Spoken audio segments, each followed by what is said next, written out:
Hola, aquí Natalia Chavarro, reportera, investigadora y guionista del Infierno de los Justos. Del Palacio a las Aulas. Este es el segundo episodio de esta miniserie. Si no han escuchado el primero, devuélvanse y denle play. Salimos con un nuevo episodio cada jueves de noviembre. Aquí los dejo con el periodista y presentador Santiago Rivas.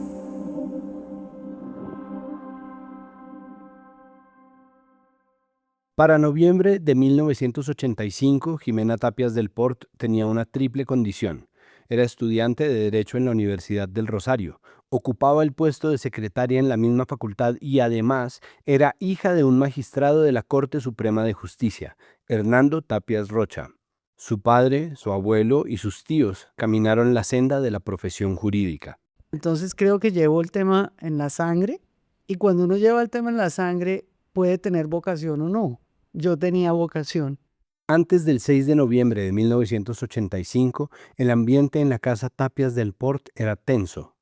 El promedio de asesinatos de jueces y abogados era de 25 por año. Varios magistrados de la Corte Suprema y del Consejo de Estado, incluyendo a Tapias Rocha, recibieron amenazas por parte de los extraditables, narcotraficantes que se oponían al tratado de extradición entre Colombia y Estados Unidos. Si la Corte aprobaba su constitucionalidad, se abría la posibilidad de que los narcos fueran enjuiciados en Estados Unidos. El magistrado Manuel Gaona, quien sería el ponente del fallo, recibió, por ejemplo, esta amenaza de muerte. El tiempo es inexorable y usted sabe muy bien que el plazo que le fijamos está próximo a vencerse y todo parece señalar que no le interesa su seguridad personal y la integridad de su familia. Recuerde que no admitimos otra traición, ni vamos a tolerar que el grupo del externado, esa mafia que usted dirige y orienta, salga a defender tesis diferente a la de la inconstitucionalidad del tratado. Además, el 17 de octubre de ese año, 2 guerrilleros del M-19 fueron capturados en posesión de planos para identificar el interior del Palacio de Justicia. Varios periódicos y revistas de alta circulación publicaron la noticia. Estas circunstancias llevaban a que el magistrado Tapias repitiera, por esa época, que haber elegido la carrera como juez traía consigo un riesgo inherente. En esa época la justicia se consideraba la cenicienta de los poderes públicos. Mi papá no tenía carro, digamos, oficial, ni había ningún tipo de escoltas. Uno vivía como en un estado de prevención, diría yo, y en el caso pues particular ya nuestro, con miedo. Ximena escuchaba estas quejas por la seguridad en las reuniones de los juristas cercanos, de los jueces que eran colegas de su padre, pero la realidad es que la vida seguía y ella tenía que asistir a la universidad y su padre debía seguir ejerciendo su cargo como magistrado y profesor de la Universidad del Rosario. Para Ximena y su padre, la rutina diaria se veía así. Yo me iba siempre con mi papá por la mañana, salíamos de la casa hacia las 6:15 de la mañana. En ocasiones recogíamos a algún compañero mío, algún estudiante. Mi papá me dejaba o nos dejaba en la universidad y él seguía con su carro hacia el Palacio de Justicia. Esa misma rutina se repitió el 6 de noviembre, pero ese miércoles, antes de que su padre tomara rumbo al palacio, también coincidían como profesor y alumna. De hecho, el día de la toma, mi papá fue a clase y me dio clase. Y él salió de clase y me dijo, voy a la oficina, voy a dictar una sentencia. Y yo tenía consejo académico. Ximena tuvo la reunión en decanatura junto a Consuelo Sarria, la decana de Jurisprudencia del Rosario, el profesor Álvaro Copete Lizarralde y una secretaria académica. Y en un momento dado llamaron a la decana, golpearon a la puerta, la decana salió y volvió a entrar. Y se sentó, continuamos, digamos, como en el orden del día, y volvieron a tocar a la puerta. Ella volvió a salir y se asomó a la puerta y me llamó. Ximena, parece que se tomaron el Palacio de Justicia. ¿Cómo así? O sea, ¿qué quiere decir esto? Toda la sala se puso de pie. Intentaban entender qué era lo que pasaba en la Plaza de Bolívar a un par de cuadras de la universidad. Quedarse sentados no era una respuesta prudente ante la magnitud de la noticia. Ximena sabía que su padre estaba en su oficina que quedaba dentro del palacio e inmediatamente corrió en dirección al teléfono para llamar a su despacho. Y no hubo respuesta. No hubo respuesta y mientras yo estaba, digamos, tratando de comunicarme, empezaron a llegar mi hermana y otros hijos de magistrados, de los que estaban estudiando en el Rosario en ese momento, pues que eran varios. Para obtener noticias sobre su padre, a Jimena se le ocurrió llamar a la oficina del magistrado Nemesio Camacho. Aunque Camacho le contestó, no tuvo razón de su padre, pues ambos trabajaban en pisos diferentes del palacio y la situación era demasiado riesgosa como para ir a echar un vistazo.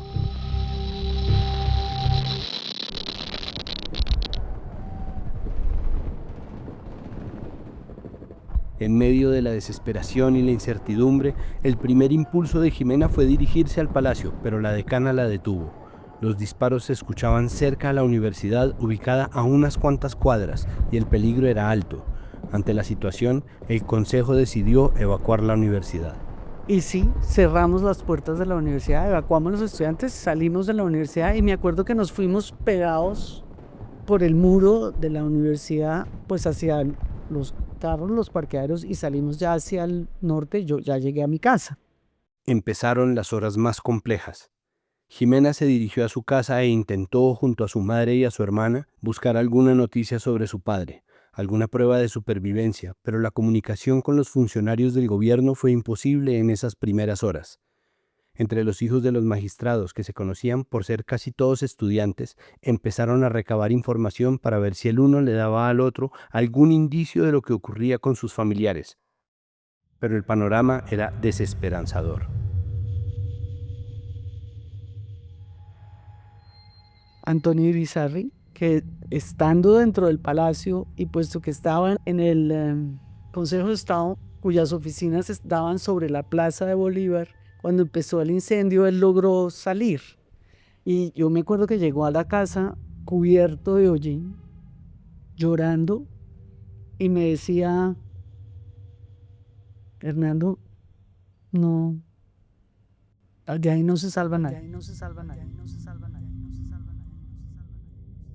Pero luego de largas horas de sufrimiento y de noticias que eran poco alentadoras, Jimena recibió una llamada desde el despacho de su padre.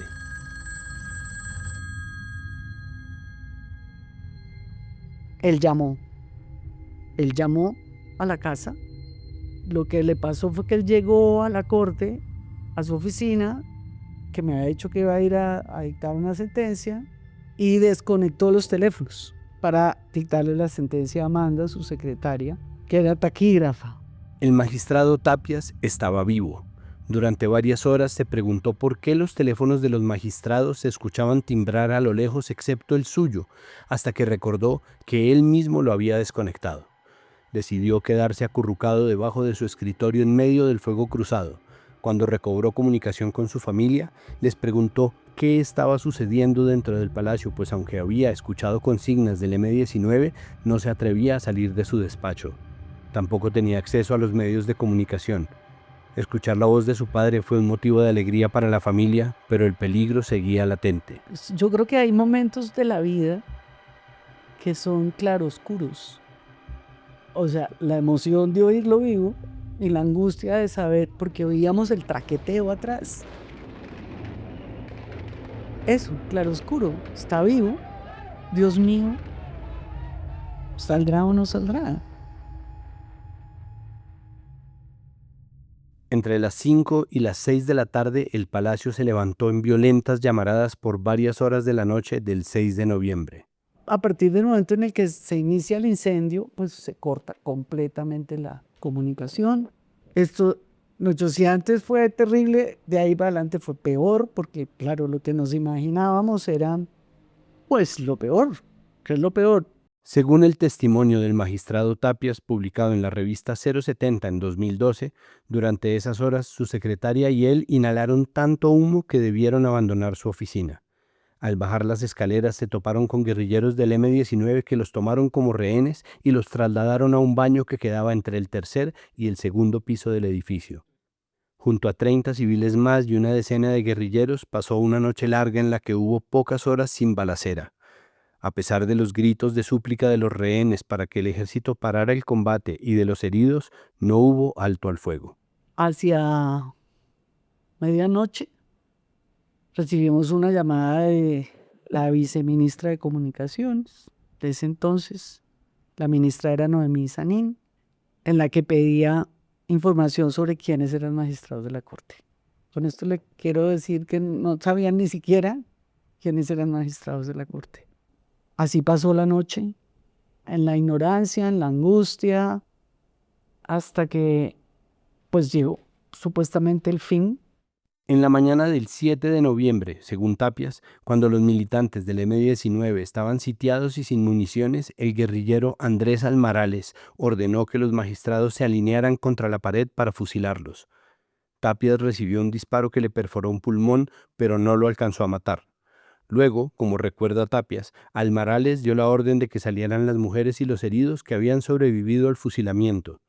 En ese momento tomó fuerzas para levantarse, pero los soldados dentro del edificio por poco lo fusilan pensando que se trataba de un guerrillero vestido de civil. Las basuras están quitándole la ropa de civil al personal de empleados y magistrados para utilizarlos ellos y poder salir como evacuados. Cambio. Pues todo ese personal se está concentrando para efectos de verificación. Durante la tarde, Jimena y su familia estuvieron pendientes de las noticias y de la televisión que transmitía los acontecimientos desde afuera del edificio. Los noticieros pasaban tomas de los militares y las personas que salían vivas del palacio.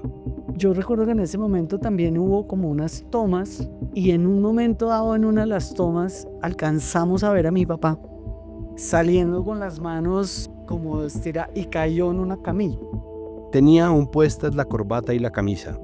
Se había prometido que si había entrado al palacio como magistrado, saldría como magistrado.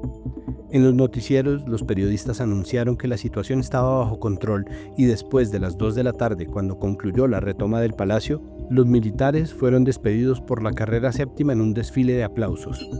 Se nos ha dicho por parte de uno de los dragoniantes que se han rendido los guerrilleros y que el ejército salió triunfante. ¿Ustedes salen triunfadores de esto? Claro que sí, sobradamente se rindieron. De los 17 guerrilleros que entraron al palacio, solo sobrevivió una mujer. En la tarde, el hospital militar llamó a la casa de Jimena para decirle que su padre estaba herido y en cuidados intensivos. Por su perforación en el pulmón, estaba en una situación compleja y la cantidad de sangre que regresaba al corazón era reducida. En las 2 camillas contiguas también se recuperaban los magistrados Nemesio Camacho y Humberto Murcia Ballén. Pues los 3 cubiertos de hollín, negros de hollín. Y yo cuando entré, Nemesio me dijo, nos salvó la Virgen de la Bordadita. Eran los 3 rosaristas. Junto a Jimena también llegaron varios hijos de los magistrados para ver si sus padres aparecían en el hospital militar, si habían sobrevivido a la masacre. Pero llegaron muchos otros, como por ejemplo los Medellín, y ahí les dijeron, no, aquí no llegaron. Entonces creo que ahí la vida se parte un poco en 2, nosotros los que encontramos a nuestros padres vivos y aquellos que empezaron este camino de búsqueda en búsqueda para tratar de establecer a dónde los habían llevado.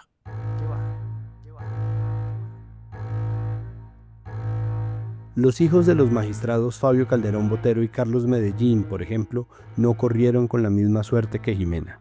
Es que esa sensación de llegar uno y le digan, el suyo sí está aquí, y lo que empezó para muchos de mis compañeros fue horrible. Es que fueron horas de hospital en hospital, de centro de salud en centro de salud. Eso sumado a lo que habíamos vivido las 72 horas anteriores, yo no quiero saber. A diferencia del caso de la Universidad Externado, de donde provenían 8 profesores que estaban entre los asesinados, incluyendo a los magistrados Fabio Calderón y Carlos Medellín, en el del Rosario hubo menos pérdidas. Sin embargo, el profesor José Eduardo Géneco fue declarado muerto el 7 de noviembre de 1985. Para Jimena empezó un proceso difícil. Como era la hija mayor y su madre belga no hablaba español, se le delegaron las tareas más dispendiosas, los trámites, el papeleo, los cuidados. Pero una de las tareas que le encomendó su padre le cambió su vida para siempre. Días después de la toma, debía ir por el carro que se había quedado en el parqueadero del palacio. La noticia era que los estaban desvalijando.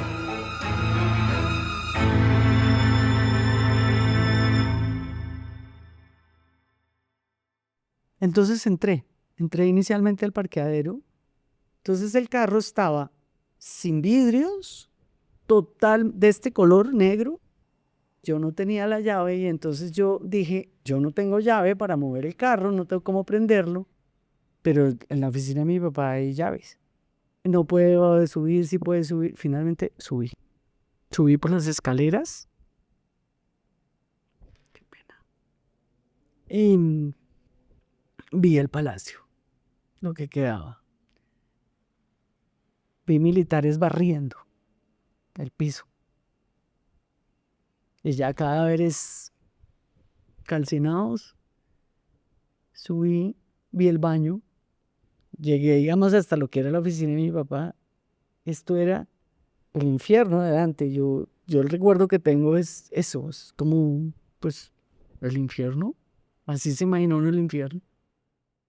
Mientras narra ese momento, Jimena se queda muy quieta mirando a la ventana y con una mano se cubre la mitad de la boca. Durante la entrevista ha hablado con mucha seriedad, pero este recuerdo cambia su rostro y la deja visiblemente afectada. El sol de la tarde pega directamente en sus pupilas que miran a un árbol sin hojas.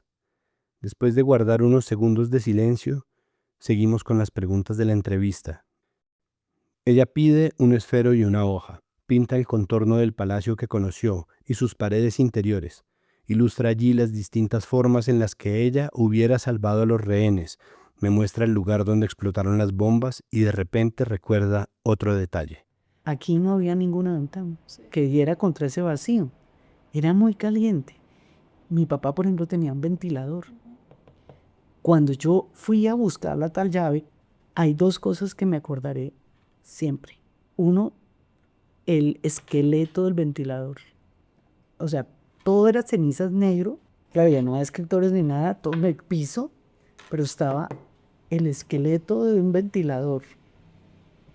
Y mi papá tenía una máquina alemana, era una torpedo, totalmente fundida en lo que quedaba del piso. Jimena cuenta que desde ese momento empezaron una vida en la que en el desayuno, el almuerzo y la comida solo se hablaba del palacio. Era un tema que su padre rememoraba crónicamente y que nunca soltó hasta su muerte a los 90 años en noviembre de 2024. El magistrado Tapias trabajó por un año más en la corte luego de los hechos del palacio, y más allá de las conversaciones que su familia tenía en el comedor de su casa, cree que hay algo sobre los hechos del Palacio de Justicia que su generación pudo entender en esos momentos. Esto no es tema de ricos y pobres, campesinos y ilustrados, ¿no? Como una especie de dualidad en la que a unos les pasaban unas cosas y otros no, que así habíamos crecido. Y esto se nos metieron a la casa. Y yo creo que ahí, que también es un gran aprendizaje, ¿no? Es no creerse que es para los demás y no es para uno, era para todos. ¿Y qué decir de los estudiantes del Externado, del Rosario, de la Nacional que perdieron a sus profesores?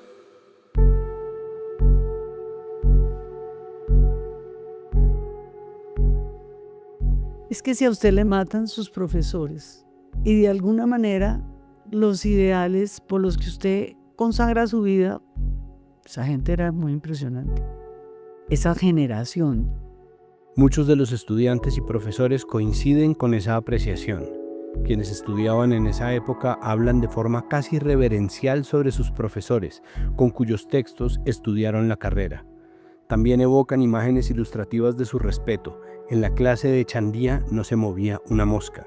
Gaona tenía una voz potentísima y de inmensa belleza. Medellín se quedaba hablando después de clase sobre poesía y cultura. Esto era sentarse usted 6 o 7 horas diarias durante 5 años de su vida a oír a alguien contándole una historia. Aquí no había una imagen, aquí no había un dibujo, una persona que se sentaba a transmitirle a usted, entregarle algo que lo tenía que mover lo suficientemente bien para que su corazón latiera y para que usted no se durmiera en una clase. Yo le juro que eso hoy es imposible.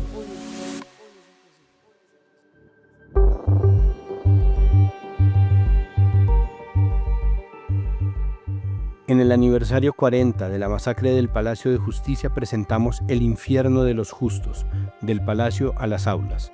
una miniserie de 4 episodios producida por 070, Revista Gaceta y la Liga contra el Silencio, en la que escucharemos las voces de personas vinculadas a las facultades de Derecho en 1985, testigos de uno de los eventos más barbáricos de la historia de Colombia. Yo soy Santiago Rivas, narrador de esta serie. Este es nuestro episodio 2.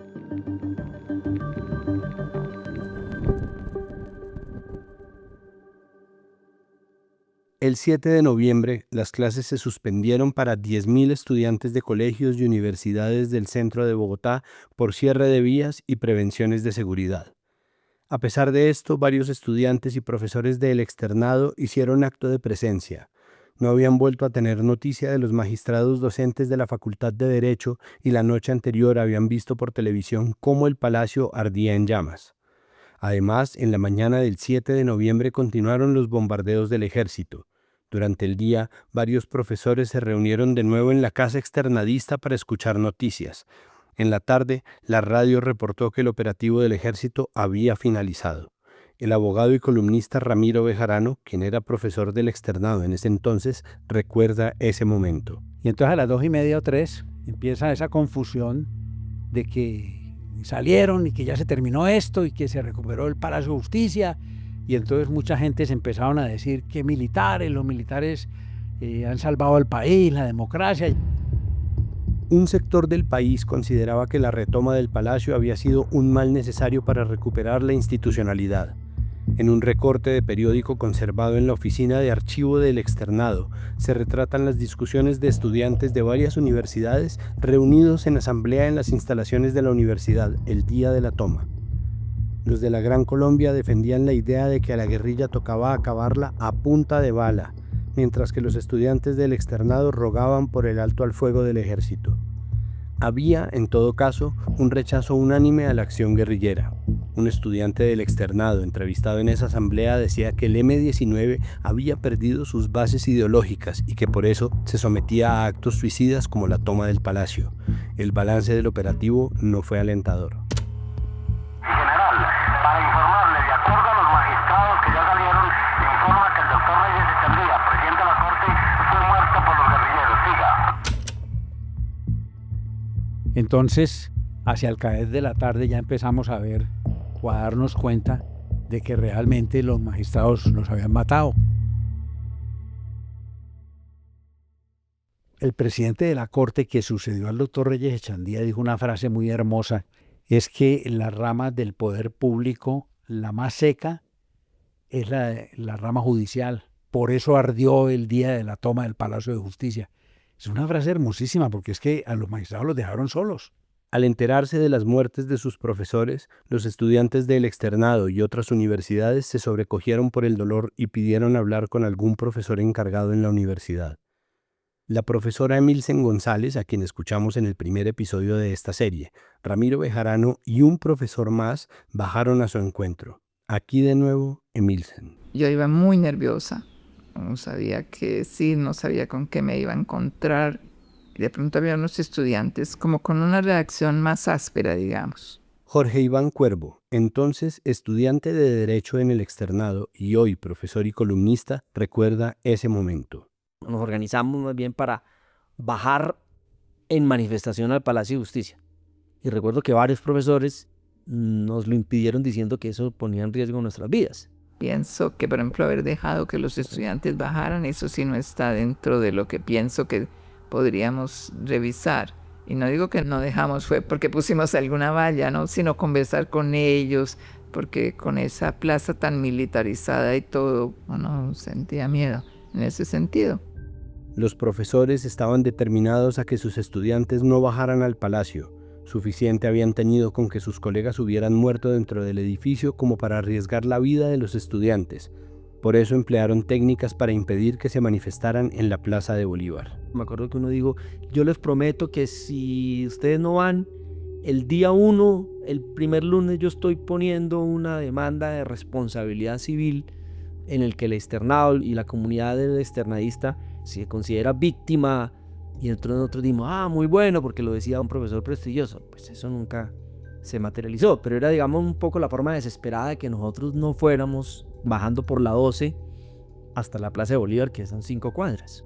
Además del dolor por la pérdida de sus profesores más admirados, hubo 2 casos de tortura y detención arbitraria por parte de los militares a 2 estudiantes de la universidad que entraron el 6 de noviembre al Palacio, Eduardo Matson y Yolanda Santo Domingo. Lograron salir solo porque Matson pudo acreditar que era sobrino del gobernador de Bolívar. Esta es Yolanda recordando los hechos en una entrevista para el documental La Toma, del Centro Internacional para la Justicia Transicional de hace 14 años. Había gente que yo acababa de ver efectivamente en la oficina y en la cafetería. Un señor, cuando sacaron a todos, dijeron que esos 3 eran especiales y nos gritaban, nos preguntaban que por qué nos habíamos metido a la guerrilla. Entonces nosotros le explicábamos que no estábamos metidos en la guerrilla, que estábamos allá haciendo cosas de la universidad.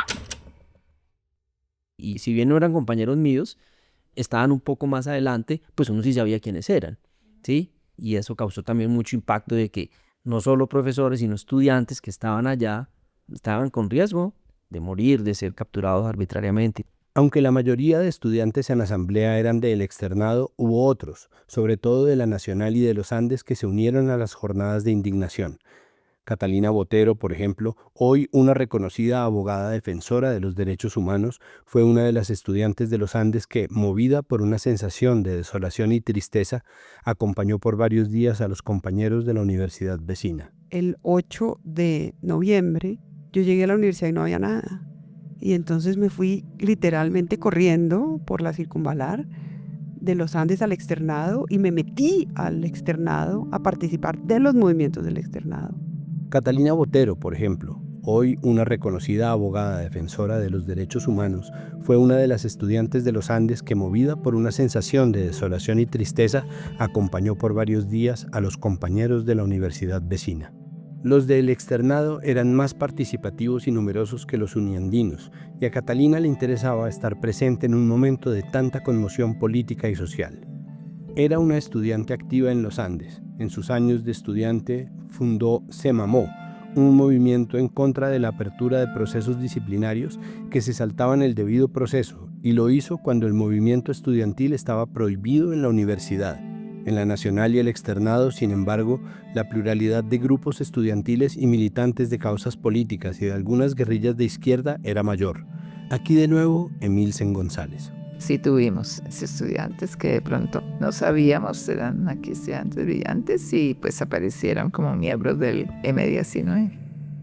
Muchos del M19 estudiaban con nosotros y por ejemplo, yo recuerdo que mi profesora de seminario constitucional, estando en clase, eso fue en el año 84, a mitad de semestre nos dijo: a partir de la próxima semana no vengo a clase porque voy a integrar las filas del M19, y se fue al M19. Luego de la toma, sin embargo, según varios de los entrevistados en este episodio, los militantes del M19 quedaron desterrados. Era evidente la responsabilidad de esa guerrilla en la muerte de los magistrados. Durante la semana, en un auditorio a punto de reventar, se reunieron los estudiantes para concretar la redacción de una carta de protesta al gobierno y para exigir investigaciones sobre lo sucedido. Y de pronto, ¡pra!, cierran las puertas y entran un par de tipos del M19. Se ponen enfrente y se encapuchan. Y a mí me dio un ataque de indignación brutal. Porque además, claro, como compañeros, la brutalidad del Estado, no, es que ustedes se lo tomaron. Entonces yo ahí me levanté en un acto de protesta y me salí del auditorio. Y cuando me salí del auditorio me retuvieron. Y me retuvieron muy agresivamente, porque claro, estaban asustados. O sea, en ese momento podía haber una persona infiltrada, podía salir alguien a llamar a la policía o lo que sea. Y me acuerdo que fue una conversación muy dura y muy brutal y a gritos entre la persona joven del M19 que estaba cuidando la puerta para que nadie pues se fuera, como en los 10 minutos que ellos iban a hacer su aparición y yo, pero a gritos.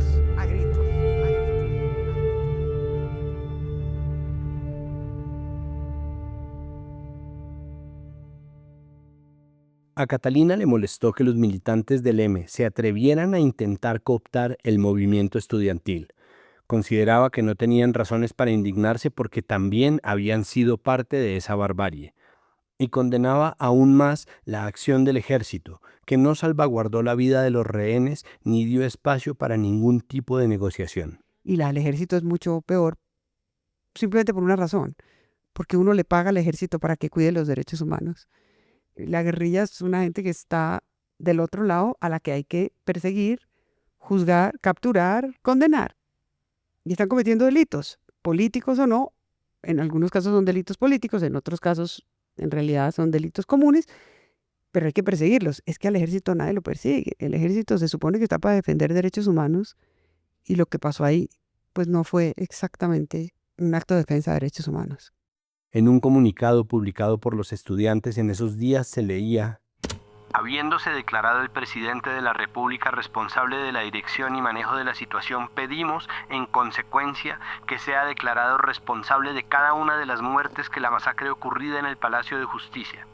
Declaramos personas no gratas en esta casa a los doctores Belisario Betancur, al ministro de Gobierno doctor Jaime Castro y a los demás miembros del gabinete. En ese mismo comunicado declararon como personas no gratas al grupo subversivo del M-19. Por la toma del palacio nació una comunión de estudiantes que, sin conocerse, decidieron manifestar en conjunto su indignación, quienes creían en la defensa del Estado de Derecho y en las garantías constitucionales. Lo primero que quiero decirte es que no fue algo que fue un momento y se apagó, sino que de ahí surgieron muchas cosas y muchos movimientos y muchas ideas.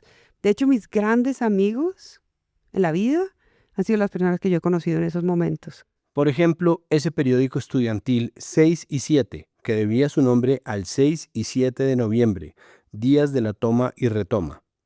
Durante su año de circulación se publicaron las inquietudes de los estudiantes sobre la democracia, el debido proceso, los ataques al Estado de Derecho. En una de sus páginas se lee: esa no es la forma. ¿Qué sucedió con el gobierno? O Belisario, muerto de pánico, optó por el avestruz y dejó a los militares encargarse de todo. Ciertamente, desalojar a 35 guerrilleros bien armados del Palacio de Justicia, salvando la vida de los rehenes, constituía un difícil reto para el cual se necesitaba un estadista capaz de asumir los papeles que la historia le otorgue. O abandonó su bondad paternal y afloró en él su juventud fascista.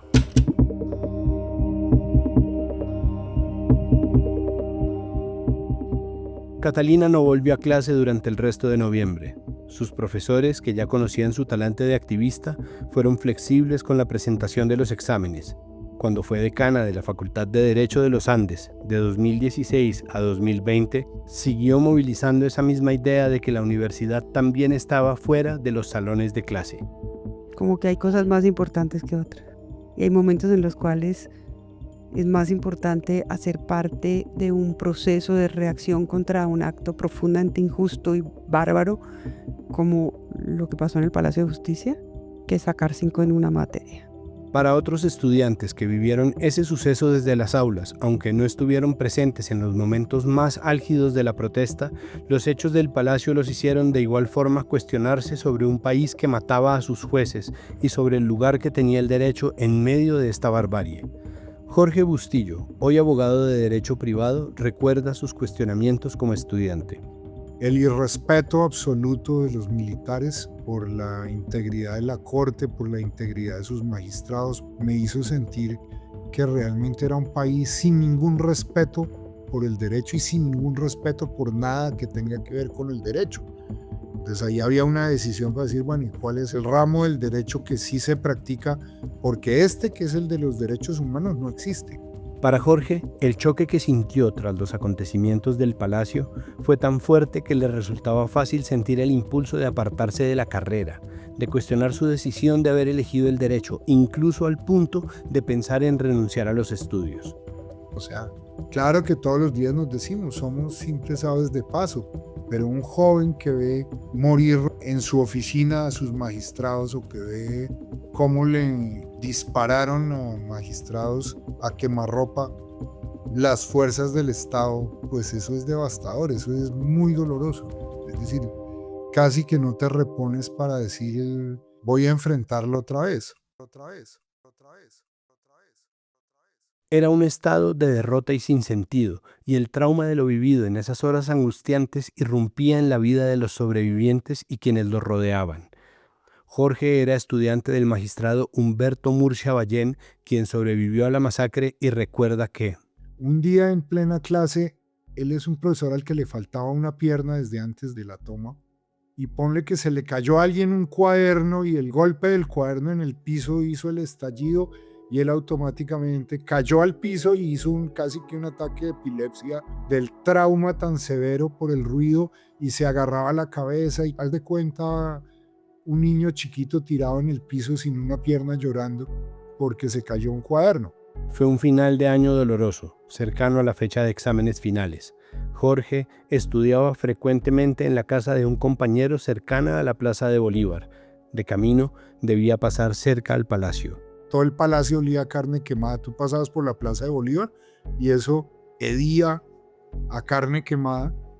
Ese palacio totalmente devastado, con señas de ese humo por todo lado, quemado por todo lado, vuelto una miseria. Y ese era un palacio lindo, era incluso más bello que el actual. Entonces uno ve al frente la presidencia de la República y al lado la alcaldía de Bogotá y al lado la catedral y dices, bueno, entonces esta vaina qué. En la reminiscencia, pero también en la huella de dolor. Duele todavía hablar del tema, no es sencillo. No es sencillo, a uno se le escurren las lágrimas. Para quienes lo vivieron, como Jorge, hablar del palacio lo expone al trauma de haber estudiado Derecho en un país que no protegía a quienes practicaban la profesión. Su testimonio hace parte de la mina inacabable de historias sobre el palacio que se revelan cada noviembre. En el tercer episodio de El infierno de los justos, del palacio a las aulas, seguiremos contándolas. Sobre el luto universitario por la muerte de los magistrados, la pugna de los profesores con el rector del externado y la represión estudiantil por la fuerza pública luego de la toma, les hablaremos en el próximo episodio de este podcast.